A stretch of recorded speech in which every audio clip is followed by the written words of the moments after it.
on Legacy Genesis. And Kalista still carries. I was wrong.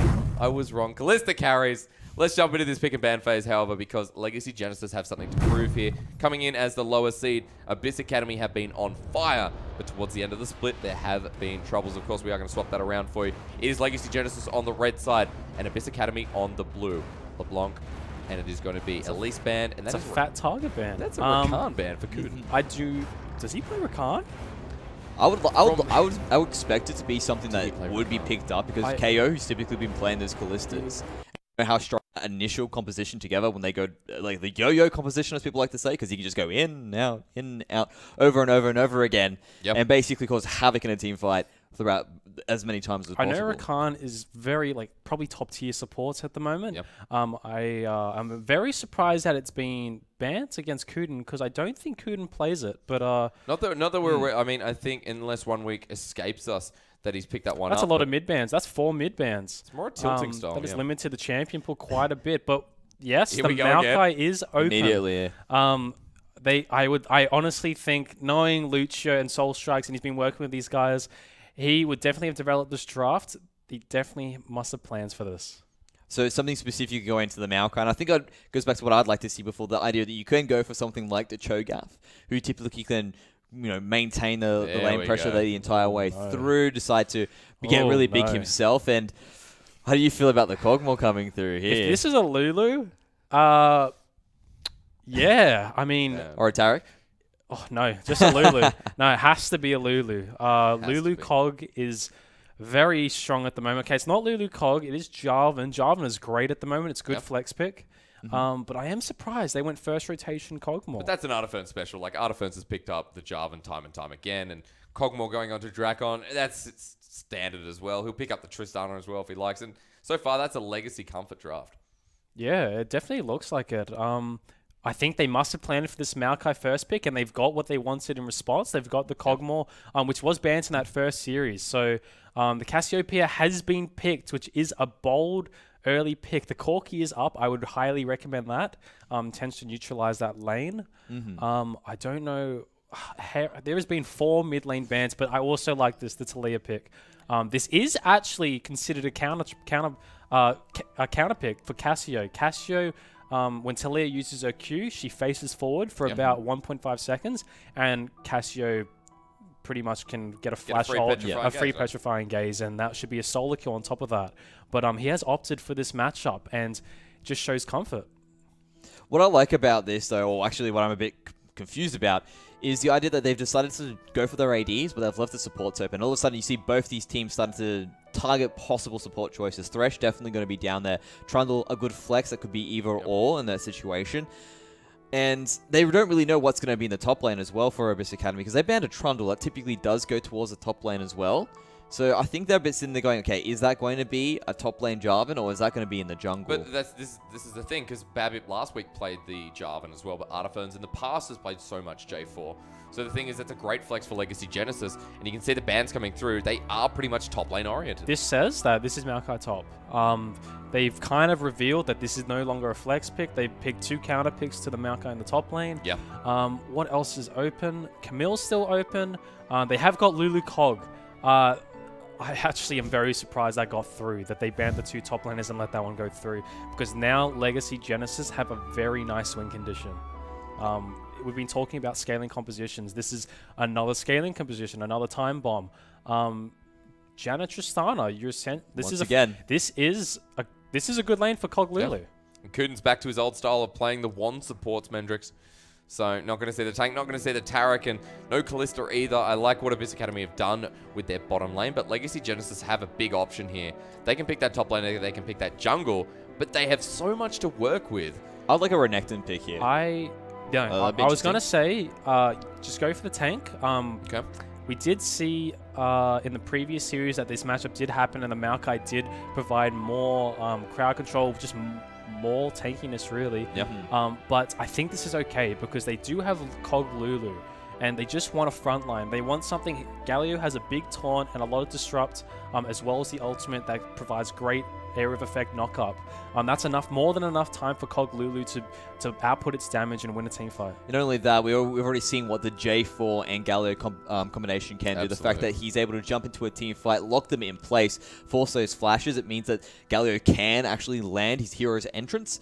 So Legacy Genesis have everything they need, that best you could say, that massive chaos control that allows the Kog'Maw to sit back and just continue to shoot away. This is, despite the fact that this is a Cog Lulu, this is their carry lane, I think this is a mid lane battle.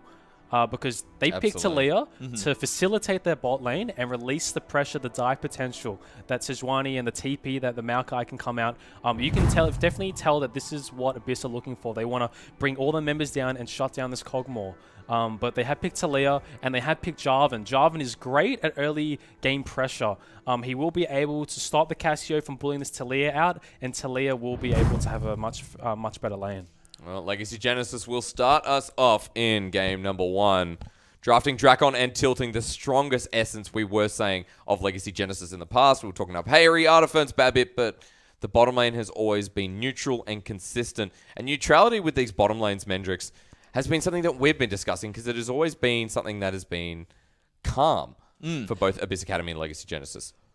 I like that you go to the bot lanes of this, because both of them are solid in their own rights. They're typically either A, are holding on, or they're going to win lane. That's what we've seen from both Abyss Academy and Legacy Genesis. But what's interesting about these two, their picks specifically, is it means nothing's going to happen. I think this is going to be a very boring bot lane. Both of them are going to be looking to farm up. What a letdown. And I'd say they're really not going to make any moves until either we see a Gallo come running down or we see a Sejuani flying at them. That's basically going to be the catalyst for any form of fighting in that bot lane. I'm very interested to see Babip's pathing in this game. I think his first gank is going to be very crucial. I think he'll probably do it onto the mid lane.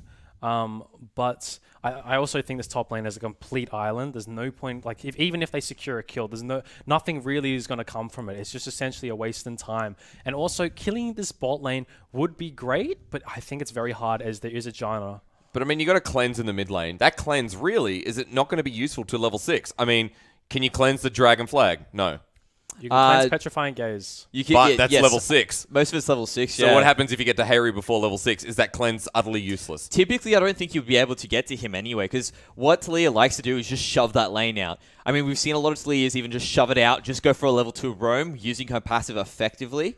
And it's really going to be up to Frey to actually force something. And he has gone for the Doran's Ring start. Typically, if you expect Cassio to be aggressive and really do that level 2, I think it is the level 2 all-in, is when they go for Corrupting Potion. They actually don't look towards having sustain in lane. I'm very interested to see what Leo does here. Looks like he's doing a normal full clear. He's done Wraiths into red, and now he's doing Golems probably into blue. So this is going to be a slow game. This is what I'm getting. I think that's going to be a slow game. This Sejuani also wants to scale and hit level 6. You can just tell where the point of contention in this game is going to be. It's really going to be in that mid lane. Yeah. Because you two tanks at the top, who wants to go there? They're not going to die. I mean, you look at this bottom side, both of them are sitting there going, I want my 3-item power spike, leave me alone, don't come here, junglers. And all of a sudden, in the mid lane, these guys do want to kill, they do want to go for the fight. I'd say everything's going to be moving around this mid lane. Whoever ends up being the victor of that will be just dictating the pace of the game, come around that 15 to 20 minute mark. Another thing to outline for both of these compositions is generally in tank meta and seen in this draft is that it is a frontline battle. Who can kill the front tanks faster? And we do have a Kog'Maw Taliyah, but then we also have a Cassio. Cassio is probably the best mid laner at eliminating tanks. So I'm very surprised to see as to who will win that battle. But I would give it to the Kog'Maw Lulu just because Ardent Sensor and the mixed damage that Kog'Maw is able to put out is ridiculous, especially into Sejuani and Maokai, who don't really... They tend to build health, which doesn't do too much versus Kog. Is that a Maokai Chroma? Wow, it's taken a lot there. It is a Maokai Chroma, actually. This is the cutest thing I've ever seen. Can we come back to that? What is that? Kind of reminds me... I don't know why, but I think of the wolf in Little Red Riding Hood. It totally is Hello Kitty. I don't know why I think think Kitty that. On my screen right now. That's fantastic. That is great. The Artifernes, though, he's being relentless in this top lane. This is what you expect to happen again. This is what we saw from the last series, that Galio is able to get that lane pressure. Just continue to push in. But we are also, I'd like to highlight that my boy Hayri is winning a bad matchup. Your boy Harry's winning it? Look at that. Well, I mean, you mentioned this is a bad matchup at level 6, though. I mean, you have to look about it. Who wins this early before, like, pre-6? I still think Talia wins this early until 6. Because everything comes down to the idea that she decides to use that stone thread. She has to look forward, so it's an easy petrifying gaze. But until Frey has that petrifying gaze, Harry's always going to have the shove. He's always going to. He's got more AoE damage. Oh, wouldn't it just be a straight skill matchup pre-6? No, I think Harry has the edge pre-6. And then once it hits level 6, Harry has to be careful with how he uses his abilities. Yeah. I agree. I think Casio really hard wins at level 6 because you do have the flash ult potential. Yep. And this cleanse, this is how it will play out because I'm a mid laner and I know these things, is Talia will Q, Petrifying Gaze, Flash will secure a stun, and there is a short time frame in which Harry has to cleanse Flash immediately after getting stunned, or else the Miasma from Casio will lock him down, and that will be a solo kill. I would like to see that play out, so what I'm saying makes sense to everyone watching as well as to you guys, but that is essentially how this lane in the mid lane will play out. Really small window there for Hayri. I mean, skilled enough. That's always been the thing that the micro of these players has been under scrutiny. You see down in the bottom lane, pretty even in farm. This is what they want. This is what both sides really want. Tristana doesn't generally have the best laning phase, and neither does Kog'Maw. So they're both pretty content with farming.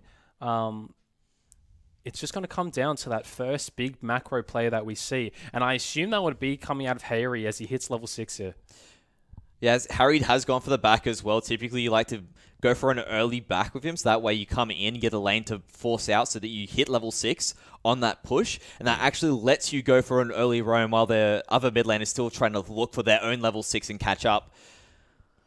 They've got a bit of a fight happening here. And this is the contention we mentioned was going to be happening in the mid lane because everywhere else really just wants to sit back, play their laning phase out. So the mid laners are level 6. They both recalled. There is that solo kill potential now, but Hayri is doing a good job at nullifying this lane by keeping the Casio under tower. And you can see both junglers are hovering around mid, both very aware that this game is very centered around the mid lane in the early stages. A lot of priority on that Mountain Drake as well.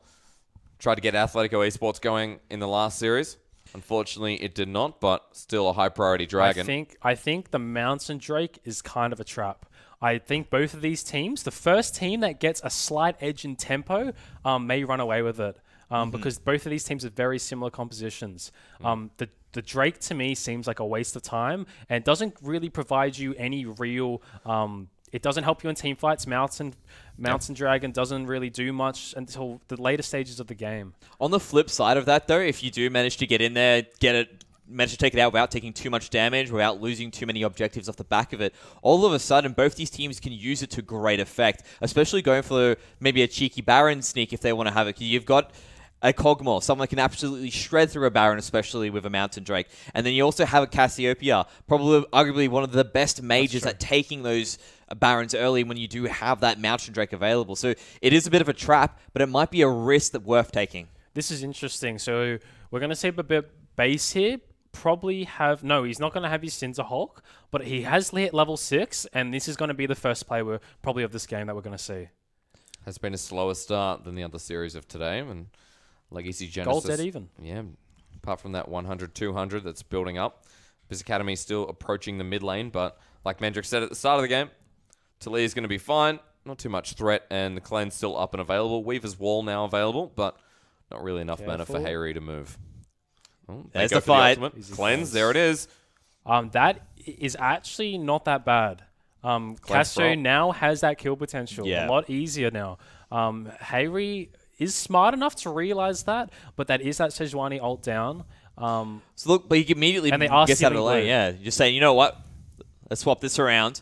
That opens up a gank as well in the top side if Legacy Genesis want to go for it. Blue buff's traded here, however.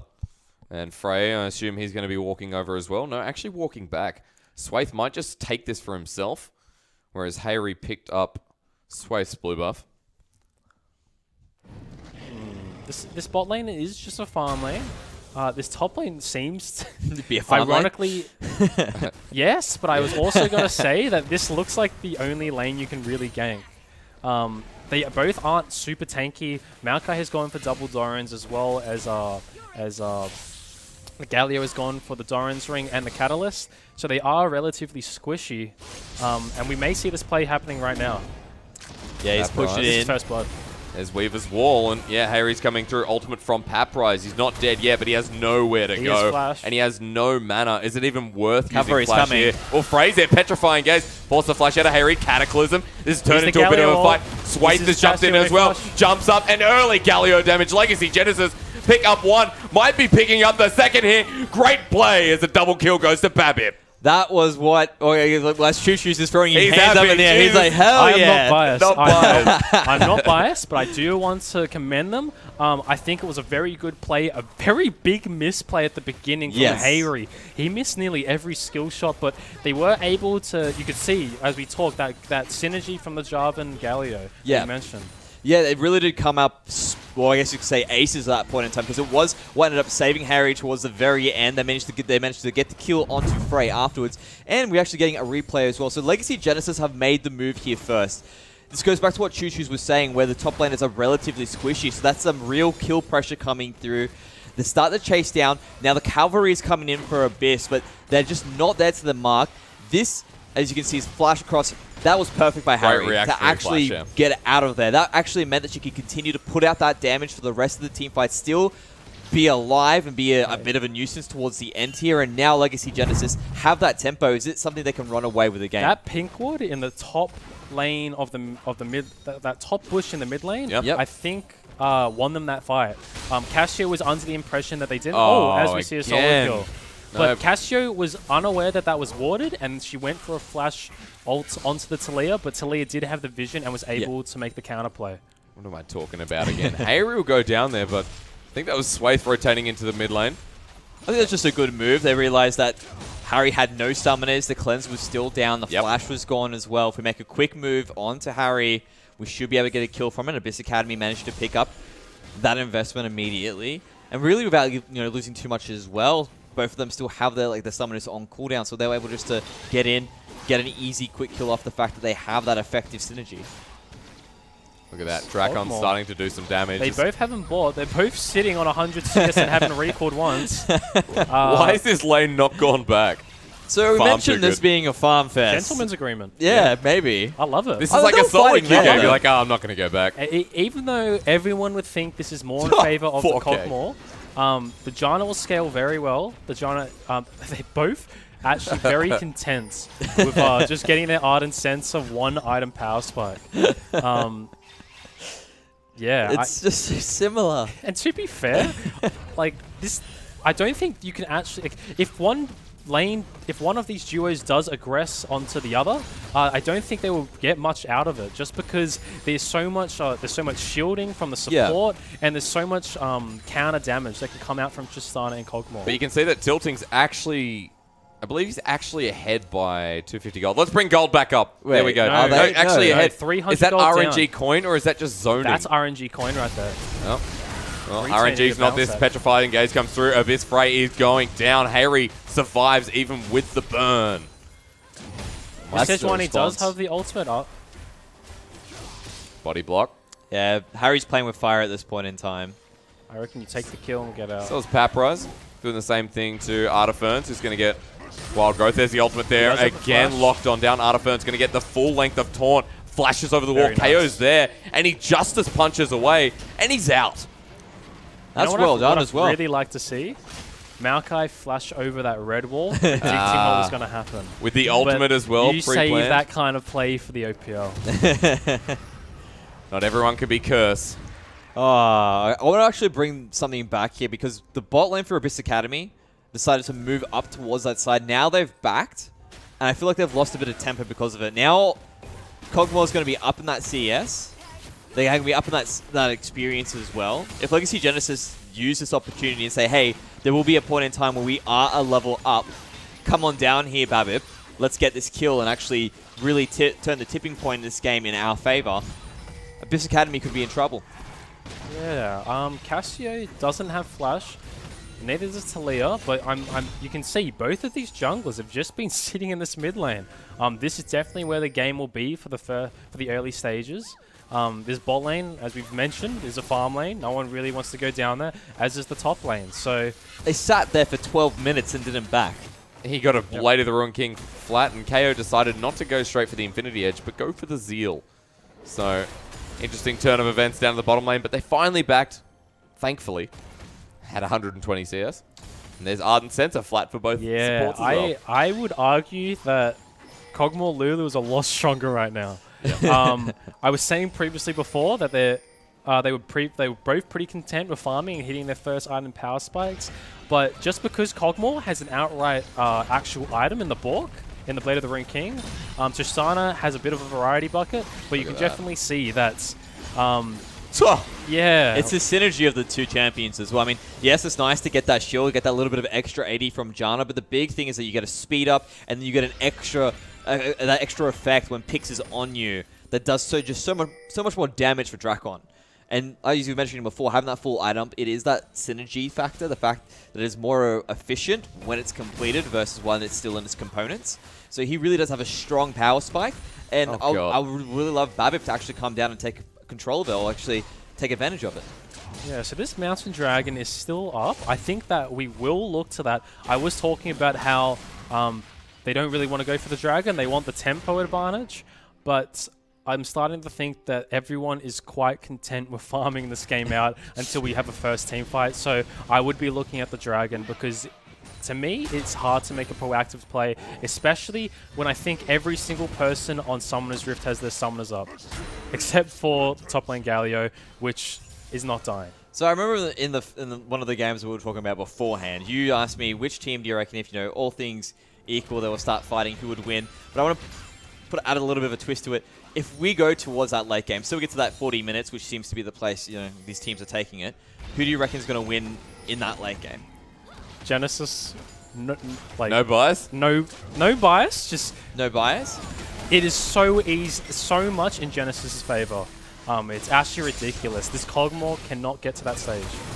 Babip actually goes back in. A couple of ults wasted there, and a flash from Hayri once again burnt down. See, look at it from my opinion. I feel like Abyss have a more rounded team towards that late game. In terms of, Tristana is still going to be very strong. She's a ticking time bomb herself. Kog'Maw is a bit more of one. I'm not sure what Babip's thinking here, but he's going to go for the fight. Yeah, Swaith just used the permafrost, has to flash. It's back up and available, locks down Babip. Does he have the Dragon Flag? The answer is yes. What a nuisance. Runs in, takes the big raid, takes a couple small ones and gets out.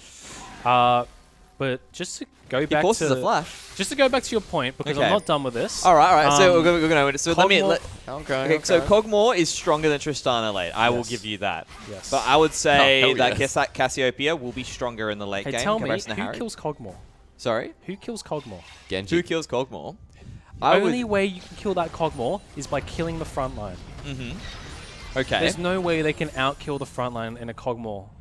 Even though they have Cassio Tristana, I think Kog'Maw outdamages both of those champions at 6 items. So let's say that front line rushes in. Cassio manages to land that Petrifying Gaze. For that second, there's an opportunity you can actually hit the Kog'Maw.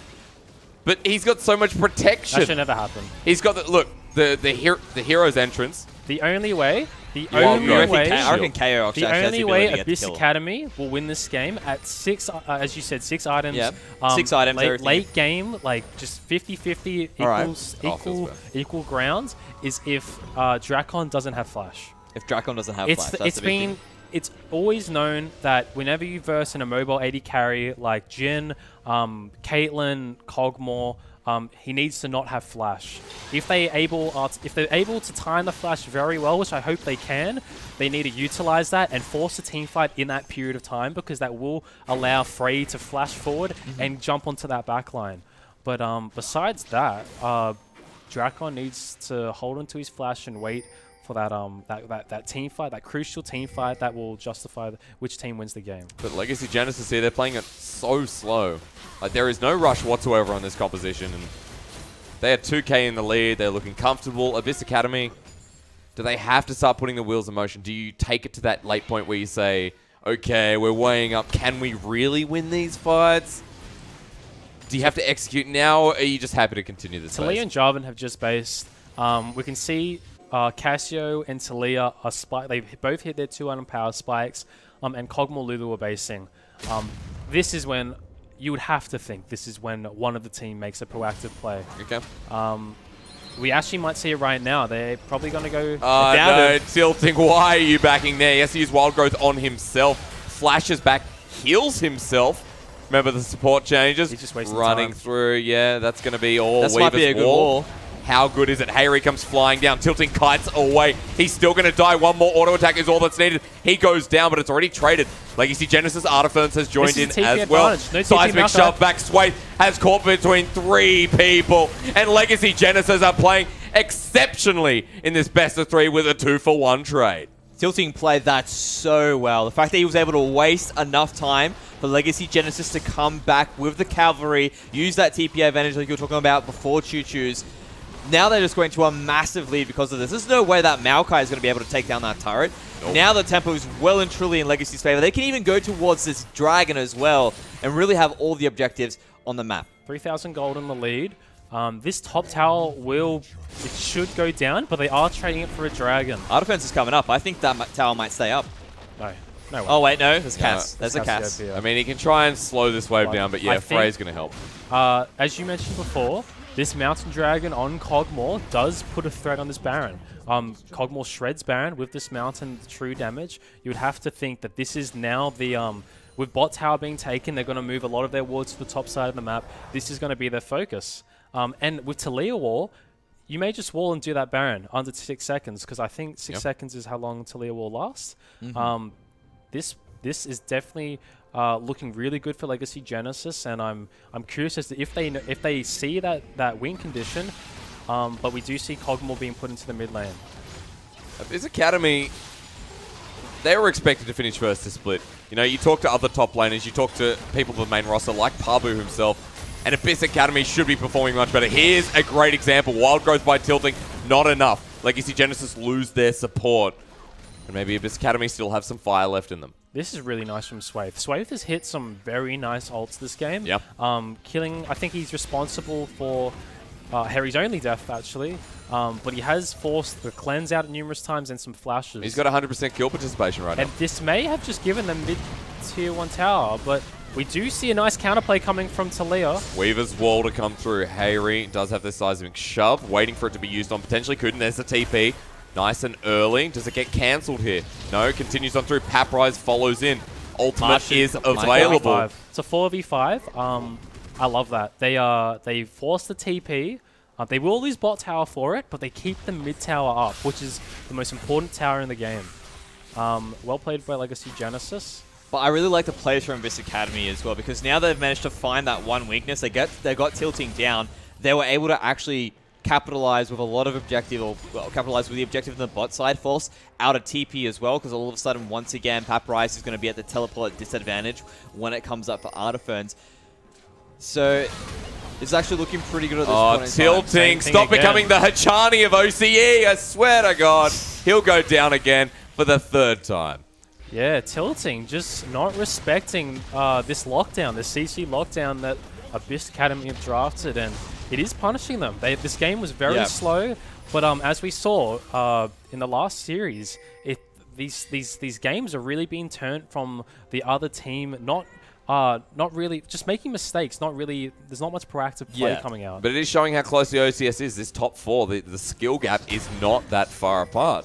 Abyss Academy should be, by the standings, they should be destroying Legacy Genesis here, but it is a slow turnaround. The gold is neck and neck once again. But I don't think there's too much to say when you look at how these teams are comparing a game. And it really actually just goes to show you that all these teams actually took the OCS seriously. What they decided to do was go into this. Yes, Abyss Academy was looking really strong at the start of the season, but the ones that were not as strong have managed to grow. They actually managed to, I guess you could say, close that gap. But now all of a sudden, rather than it being, that first game stomps that we were seeing before, no, it's actually very close games and really entertaining to watch. Yeah, we haven't seen a full team fight, really. We've seen one team engage on the other with a numbers advantage, but I'm still curious as to this Kog'Maw Lulu and how good Legacy Genesis can pull this off in the first team fight. Waiting for it, though. 24 minutes in. Small skirmishes, small picks. Tilting has got to stop walking blindly into the side brushes.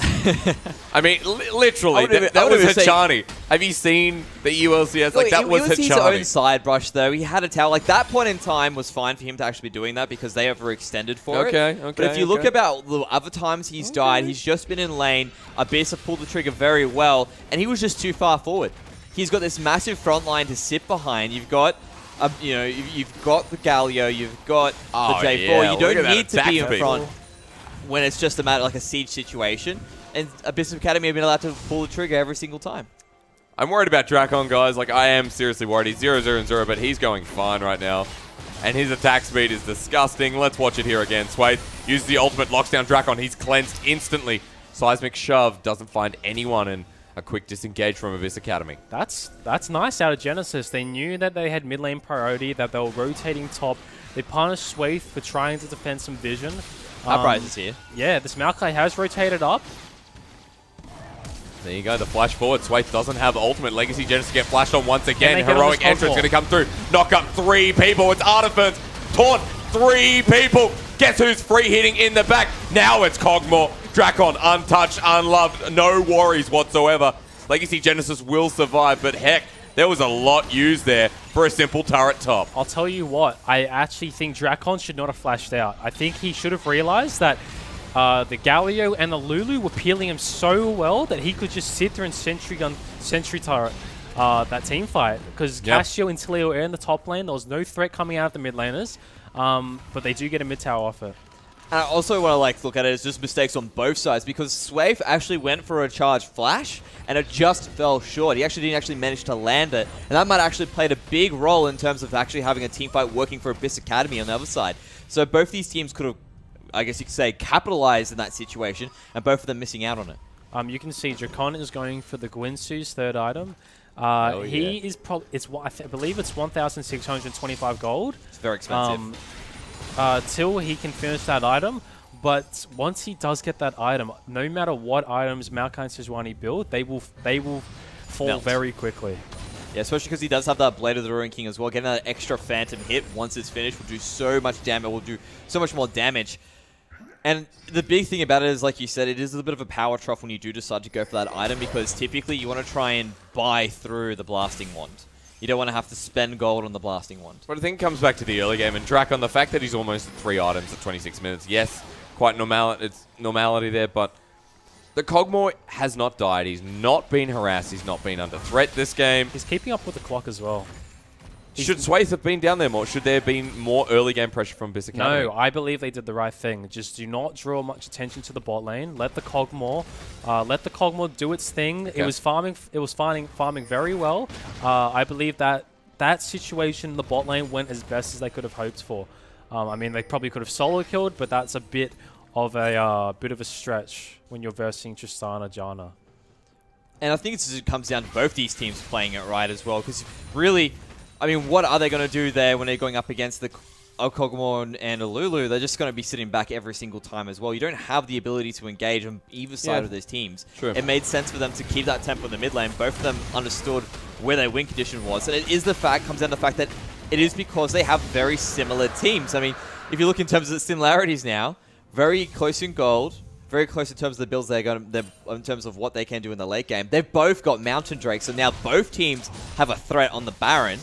You can really see that focus really moving towards there now. I'm kind of analyzing what Genesis is doing, and they're putting Taliyah in the side lane quite a lot.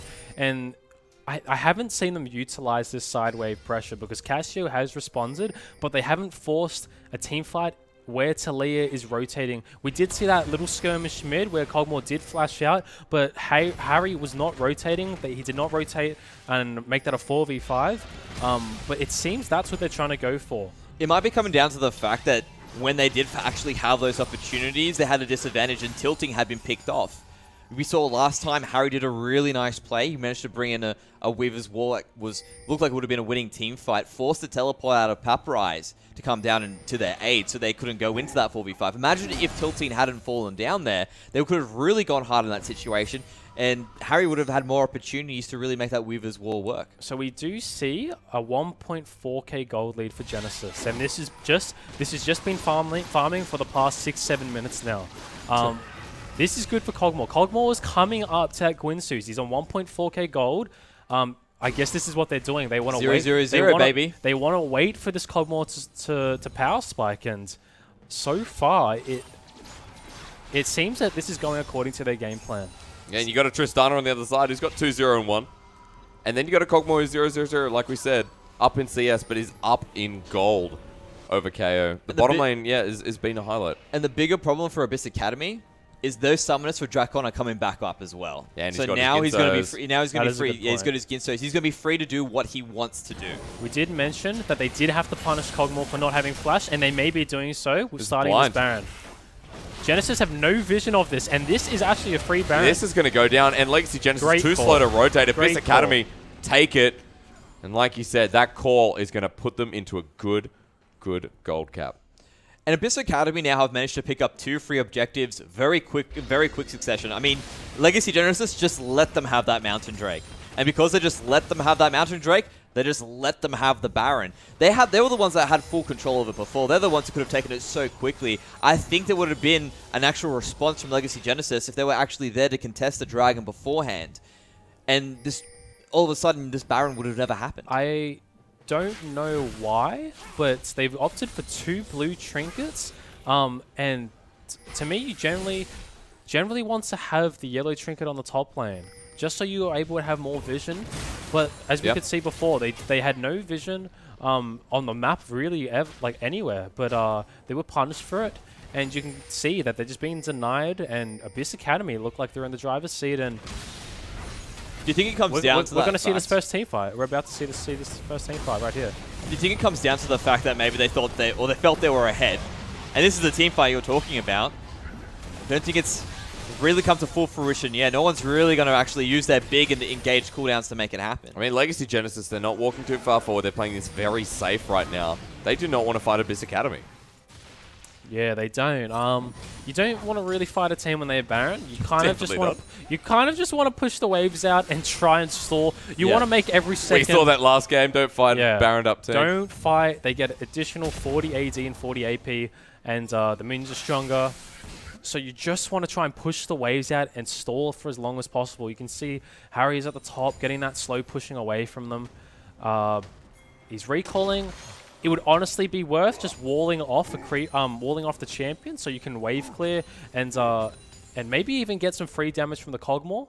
If you're able to wall in the tanks, I don't think it would be surprising. It may catch them off guard that the Kog'Maw may be able to punish a tank, and the tank may think he's too tanky to actually die. Yeah. But I'm interested to see how Legacy responds to this Baron power play. Pushing up to the bottom lane. This inner turret is under threat, but Legacy Genesis, they're now going to see the Maokai ultimate run through this bottom lane. 3 members get rooted up. Do they engage? Abyss Academy say no. They take the turret and they run away. That's nice. You just use the Maokai ult to get a tower. You don't necessarily need to have a team fight off it. It locks them down long enough. The crowd control is quite long. And you can see they're just basing. They've got a lot of gold. Tristana has picked up the last Whisper, and you can see the Cassio is looking for Leandri's. Yeah, objectives really are the name of the game here. If you don't need to kill your opponents to actually get that objective, why do you need to go for it? That's why they use that Maokai ultimate so intelligently, just saying, yep, get off it. If you really want to fight, you're going to be doing it at a disadvantage, even underneath your tower. And Abyss Academy are off to a great, well, not only off to a great start, they're off to a great late game. Yeah, and it's never nice running into a Kog'Maw under tower. Not everyone can flash like a tank. Yeah. Like Maokai, if he flashes and roots this Kog'Maw, Kog'Maw has cleanse, Lulu ready, and his own flash ready. So I'm just thinking, how is Abyss Academy going to kill this Kog'Maw when he has all his summoners up? Well, by the looks of things, they don't need to. They're choosing not to fight. They're just basically throwing down their ultimates. But now that Baron has ticked off, they will not be allowed to do that anymore. I think Legacy Genesis with the wall and the Jarvan combo, Jarvan Galio combo, put too much counter-engaged threat if they are in a siege situation. So I think it comes down to that fact of saying, okay, Legacy Genesis, now you can actually fight once again, fight for those objectives, because we saw it before. They just let them take the Mountain Drake and the Baron, and then all of this has just fallen afterwards. If Legacy Genesis don't choose to fight when they know they can, they're just going to keep falling down. And Abyss have found Artiferns. Has actually just been caught. A lot of ultimates used already, but Abyss Academy, they used the second one there. Lockdown Artiferns. He's so tanky, though, and it's taken him so long to kill him. He hasn't even died. Look at this and cog. the counter engage. You were talking about it, Choose. And Drakon is proving it to fruition. Legacy Genesis will only take one, but the counter engage was intuitive. Look at how fast those tanks melted. Like, you can see Swaith's blinking red health bar. What are they going to do?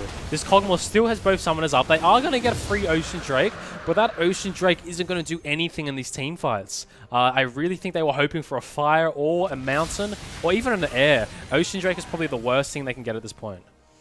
But it shows you what Legacy Genesis can do and what Abyss Academy can't. But Abyss Academy can't chew through those tanks. They actually found one. They had a good chunk of time to actually sit down. Of course, there was a redemption 7 seconds. Yeah. It was a good, yeah, exactly. They had a whole 7 seconds. Redemption was used. The ultimate was used by Lulu. Artiferns didn't even die in that last one. Like, that was nuts. He didn't die. And then the moment that they said, okay, we're in the middle of a team fight now, and Drakon was allowed to do those basically free attack, like you said before, it's just really going to be a tough moment for Abyss Academy. They need to actually get Drakon. I would love to see if Drakon is able to get 8 stacks on his Guinsoo's. You can see the Lost Protector effects coming from a bit onto this Kog'Maw. This Kog'Maw is becoming an issue.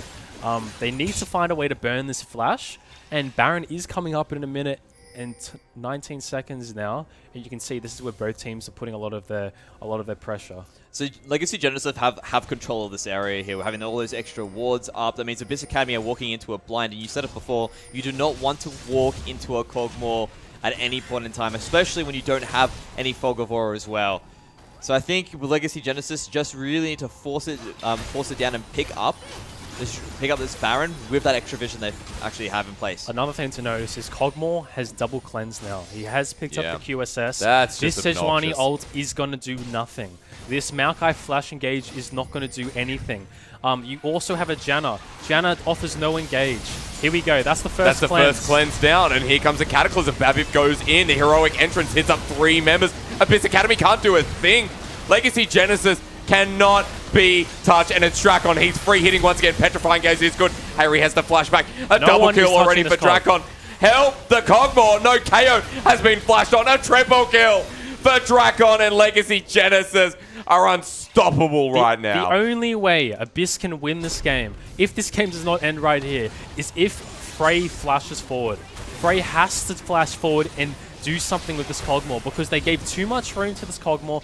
So we saw Sejuani and Maokai did dive onto the Kog'Maw, but they both immediately fell within 2 seconds. Yeah, both of those summoner spells have been used. Well, using his summoner to get away with his cleanse, using his flash, and he's also used his Quicksilver, and he was basically allowed to have 100% uptime in that fight because of the way he's built, because of what he has available to him. And now Legacy Genesis is online with their team composition. Everything is going the way they want to. Look at how quick that Baron went down. Yeah, I think the biggest thing to note is Drakon doesn't have flash anymore. He does have a cleanse, but the big thing is that Frey still has flash. I don't know if they've recognized it, but they need to realize that no one's killing this Kog'Maw unless Frey flashes on top of him. He's 4 items. He's probably going to base. He's already has an elixir active. They need to look for a fight very soon when this Kog'Maw doesn't have flash, and they need Frey to go big. We thought when Abyss Academy earlier in this game picked up the Baron, it was the turnaround. It was the, okay, how do we position a team fight? And Legacy Genesis, right now, their front line is untouchable. There is so much unexpected shielding. I mean, like, you should know Galio's coming in with the ultimate. You should know Lulu has the wild growth and picks as well. But it doesn't matter. Like, it's so unavoidable. And right now, this is a free turret. Legacy Genesis is going to pick this up. It gets shredded. How quickly it went down. That was 3 seconds. That was just ridiculous. Yeah. I I know they need to jump on him onto Drakon right now. This is like their small window of opportunity to make it work. But I feel like now he's just too far ahead. Everyone's going to melt before they even reach him. They do have Baron, and you don't want to fight a team when they have Baron just because their stats are stronger. But you can see this flash it does take a while to come off cooldown. Hasn't even reached half its cooldown at the moment. Yeah, Biz Academy needed to pull the trigger now. But they can't. Legacy Genesis have a lot of wave clear, and Abyss Academy just can't really catch up. They're pushing the wave I think in. this is okay. They don't need to engage. This flash will be down for a while. Yep. Even though there are cleanses, Frey, I believe, knows that this opportunity is coming. If Legacy continues to siege, that's the best chance Frey will have to get on top of this Kog'Maw, because the Kog'Maw will feel comfortable running up and hitting this tower with a big front line, but Frey may be able to capitalize on that and have a big ultimate. This flash is still down for another 2 minutes. I think what you're trying to tell us here right now, Choose, is Baron is less valuable than Kog'Maw having his summoners up. Yeah. It feels like it. No, because you're saying they should not be going for the siege, even with the Baron, because Kog'Maw just doesn't have his summoners. As we mentioned earlier before, how do you kill the Kog'Maw? Because we've talked about it a lot. Casio Tristana isn't going to kill the front line as fast as this Kog'Maw. These past 2 team fights, those tanks have fallen within 2 seconds. Yeah, at this point, Last Wisp is in place as well. Kog'Maw Flash is the most valuable spell in this game. Yep. And you can see Genesis are kind of just waiting for it. Well, there's a Locket picked up by Artiferns up in the top lane. There's a Knight's Vow on Babip. Hayri, you know, he doesn't need protection. He's just doing his thing. He's going to clear waves. Babip has just found KO. This is not good. Heroic entrance is there. Cataclysm back onto Swathe. He'll drop the wall. But look, 2 Meows pick up 2 Roots, and Legacy Genesis, they're going to walk away because Dragon is up. What do they want from this? Well, apparently Babip, he finds a 4-man knockup. Babip doesn't have the Cataclysm. Wild Growth knocks up even more. Is Drakon free hitting? Yes, he is. Someone take down the Kog'Maw. It doesn't matter because Legacy Genesis are in a prime condition. He'll pick up 2, and they'll get a free Elder. That was a very questionable engage. Again, Swathe is trying to get in there and force a fight, but he always just seems to be falling short. And Kog'Maw didn't even need to use any of his abilities there, really, to get off. He's still got the Micro Skill Matai. He's still got his Cleanse. I mean, look at the health bars of the tanks on Legacy.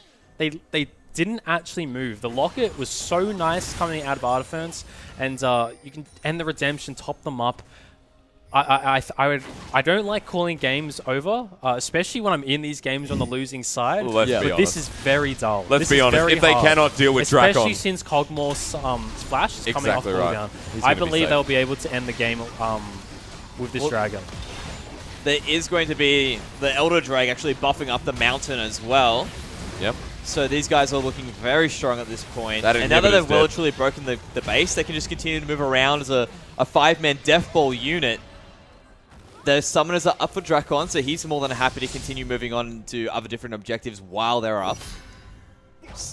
It is looking very dull for Abyss Academy. What a testament to the bottom lane of Legacy Genesis. A consistent lane through the OCS split. What did I say at the start? They're neutral. What champion works really well for a neutral bottom lane? That all they have to do is play a safe laning phase. It's a collective effort. This is a great composition. I mean, Kog'Maw Lulu has been around for seasons now, and you can definitely see how Legacy Genesis have refined and prepared this for the semifinals. I'd like to shout out to Artiferns for being that great tank, opting to pick the Galio into the Maokai, and he's done his job so well. So is Babip. Babip has facilitated his mid lane, has nullified Frey as a potential carry threat in a winning matchup. Yeah. And also, just to praise the bot lane of Legacy Genesis. Even his itemization as well. He's gone for the Knight's Vow, so further protection for Drakon as well. Basically, Babip putting himself on the line for that. So they really have everything built around him. And each person's playing their role to the point that it needs to be played in order to facilitate Kog'Maw. On the other side of the table, I have been shouting at that Frey is the only one who can kill this Kog'Maw. KO, this Tristana has capped items.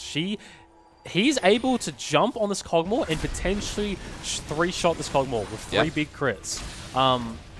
They need to recognize that. They probably have recognized by now that their tank battle, the tank shred battle, is heavily not going to go in their favor. So I would like to see some crazy flashes coming from these 2 carries on Abyss Academy.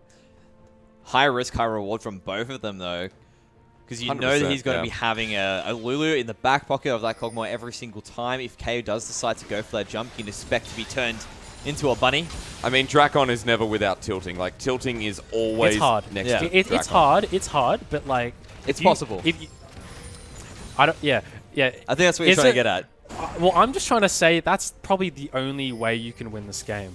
Is just Tristana and Cassio synergizing and flashing forward and melting this Kog'Maw before Lulu and Galio and Jarvan are able to peel this Kog'Maw and to put him back up to top health and allow him to get 8 stacks of Winsters. KO definitely has a possibility. I mean, almost level 18 like Drakon. Baron is going to come up now, and Legacy Genesis, they've definitely got the ward control up in this topside river, and Abyss Academy, one wrong step could end the game here.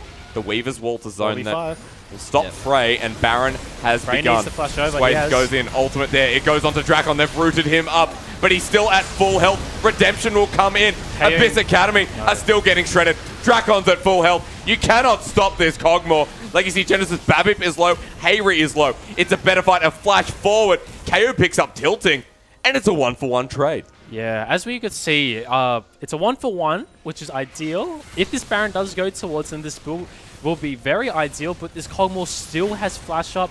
Cassio and Tristana no longer have flash. And Kog'Maw still has the QS test. They flash onto Drakon, and he's used the QSS. He gets shielded up. KO does a bit of DPS. Grounded down. Babip goes in. What was that, Babip? He gets shut down. There we go. KO's jumped in as well. He'll get shredded down by the Taliyah, but Legacy Genesis only have 2 members. This could be enough. KO is realizing. KO is starting to see how they can win this game. Yeah. He's jumping. You could see he crit Drakon twice and immediately forced Drakon to get out of there. And Drakon did have the opportunity. Legacy Genesis can just go for the win. They got Baron enhanced recalls, though. They're not going to risk it. There's no way they're going to risk it. Go for it. That's if they were quicker, though, potentially could have picked up a Nexus turret. Doesn't matter. Drakon, Artifer's only one to survive, but you saw the front lines got taken out there. You saw the target selection from Abyss Academy changed in that last fight. So what changed? Everything needs to be on point with Abyss Academy. When the engages come through from Paprise, come through from Swave, KO needs to be also walking in collectively with that engage. It needs to be like everyone going at once. There is no frontline, backline, back to front situation. I think everyone at Abyss Academy needs to just be frontline. So is that what they did last fight? I don't think they did that last fight. I think Legacy Genesis weren't actually right. It weren't a collective unit. They were spread out. They weren't in place to actually make those fights work. And Abyss Academy were able to capitalize on that from before by being able to pick up tilting. And then KO realized, you know what, I need to be with my frontline with these fights. And that's how they were able to get control of everything from there. Tilting cannot get picked off. He did get picked off by a big crit from KO in the rapid fire range, but he did give the reset to Tristana that allowed her to jump in and chunk Drakon and eventually turn that team fight, and it secured them Baron. So as we're sort of in a situation that we were before. No one has flashes. Abyss Academy now have the Baron though. Can they do anything with it? It looks like Abyss Academy are simply securing vision again in this top side, which they're trying to impeach onto that inhibitor turret. There are no outers left apart from this mid lane inner. That's not an outer turret. Thank you very much, gentlemen, before you correct me. Inner turret in the mid, that's it. Abyss Academy, from what a game where, Choose, you said it yourself, I don't want to call this game over, you said. Yeah, they're holding on. There's a window. Yeah, there's a window. As we said, the only way Kog'Maw dies is when he doesn't have flash. Yep. And it's not up. It's not available. He's cleansed. They have Baron. Small cooldown. Still has the Merc. We're looking at it though. Frey doesn't have a real way to get into this though. No. Good chunk coming out of Tara's down. Abyss Academy close it to a 3k gold gap, but it's getting to the point in the game where gold no longer matters. Gold's irrelevant at this point. 48 minutes in. Legacy Genesis, the Elder has expired long ago. Much of the answer's still available as well. They're not really able to find any fights here. No, but KO starting to chunk down some damage with that Giant Slayer. Okay. What do Legacy Genesis do? They have the inside track here. This could be a free inhibitor. Great Weaver's recall though. But they will get mid inhibitor. That's going to go down with the help of the minion wave. Inhibitor goes down. Legacy Genesis open the base up once again. What I love about these teams is that both of them have the ability to just choose not to take the fight and go for the objective instead. Yeah. You know, we got March of the Ants for Kog'Maw to facilitate that. Here comes a big engage. Ultimate onto Babbitt. Paprise came in for the flank. He goes onto Drakon, and he's denying a lot of the damage. Now, how much damage can this Kog'Maw put out? That's the question. Babbitt gets very low. Paprise getting lower as well. Harry has to walk back. The explosive charge almost kills him. Paprise flashes away, but Drakon is still alive and healthy. No one dies, but there was a lot burnt. This is such a crazy game. This is... Boys, it's the LPL. Welcome. I think if Cog had flashed in that team fight, he could have flashed forward and maybe got a quadra kill. Yeah. I was kind of screaming for him to flash, but he did not have it up. Yep. No. This next team fight, Kog'Maw will have flash, and that is an issue for Abyss Academy. But we have seen that KO has sold boots. He has sold boots for another Zeal item.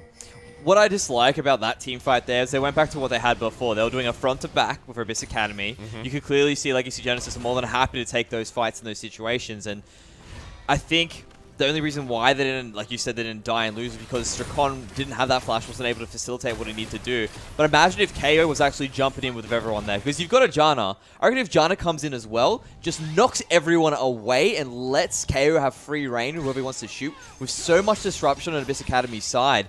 If they move as that one unit for the engage, instead of trying to play this front-to-back game, they have the ability to win. So the issue with Tristana jumping in is Tristana's animation time for a jump is actually very long. There's no point on really using it unless you can really secure a kill, because by the time you jump in, Kog'Maw may have landed 2 auto attacks on you, and that can be the defining Defining moment. Yeah, moment of While we are talking about KO, can I ask, would it not have been better to get something like Blade of the Wrong King instead of Renan's? I mean, you get the extra attack speed, but your Q would be capping out your attack speed anyway. Would it not be worth getting something that can duel better, that can get lifesteal? I think Runan's, I think he just wants 100% crit. Every single one of those auto attacks is going to crit on these tanks, but you have to think, is the 100% crit really worth it over the Bork, which is the best item to really shred tanks? I think you have to look at it in terms of threat, because if you want to shred, you have to think about going front to back, would make sense to go for that Blade of the Ruined King, but it doesn't really matter if your target's going to be Drakon. But KO at the moment doing a lot of dueling between Drakon if he can get there. Even something like a Phantom Dance, we'll talk about it soon.